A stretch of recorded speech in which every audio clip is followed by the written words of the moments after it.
How's it going, Rude Table Leaders? Sorry this is coming a little bit late. I've been out of town all weekend, so I'm finally getting around to things and get things ready for Wednesday. I'm just hanging out with my dog down here in my man cave, going over the facilitator's guide. This week is probably one of my favorite weeks. A lot of you are a bunch of prayer warriors. I know you are. Everything's about how God can speak to us, and that's especially going to be through prayer. It seems like a pretty good, easy week today.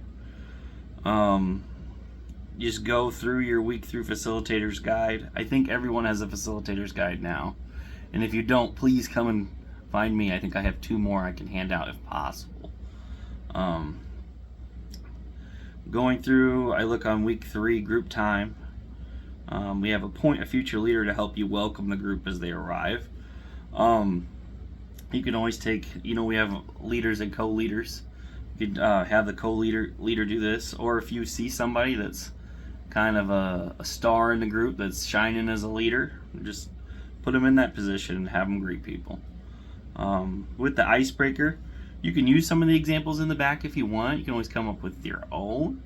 I really like to do highs and lows, but to make sure it's not like a 1 high, 1 low, not a 10-minute high and a 10-minute low. Keep it quick, just so everyone can get to know what everybody's been doing throughout the week and create more relationship in the group. Make sure everyone's telling their story.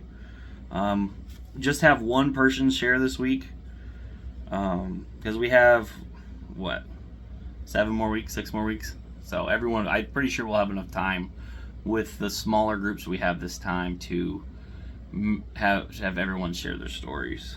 The introduction question here, what you can do, a tip to get more conversation going, maybe like tonight or tomorrow, anytime before Wednesday, shoot this question out. Whom do you recognize on the phone before they say their name?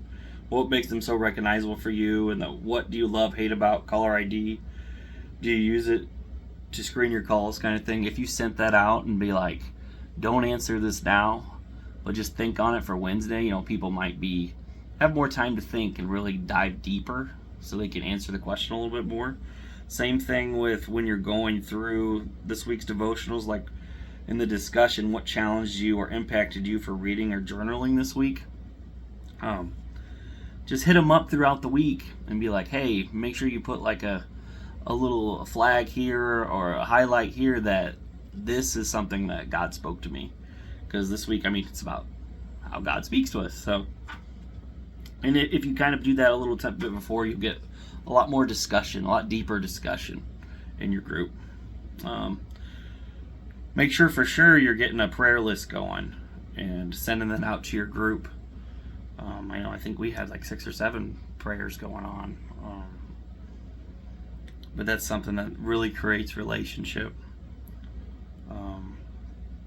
And then we're going to have the prayer experience this Saturday. I'll probably be there about 10:30. Go to 11 to noonish. It's going to be pretty much like intercessory prayer night. If you've gone to one of those, I'm going to see if I can get the prayer sheet printed out, like the prayer list for the church for people to pray over. And then at the end, we're going to come together and see how God kind of spoke to us. And a lot of time, I've noticed when I've gone to intercessory prayer night, God seems to kind of put the same thing on everyone's heart. So hopefully it'll be a good experience. A lot of people probably haven't done a lot of intercessory prayer or even praying in public. That can be very nerve-wracking. I know it was for me when I first started doing this. I was pretty nervous about praying in front of people. So I think that's pretty much it. If any of you guys have any questions or concerns or comments or anything, just hit me up. You guys have my number, and I'll try to get back to you as soon as you can. I appreciate you all. God bless.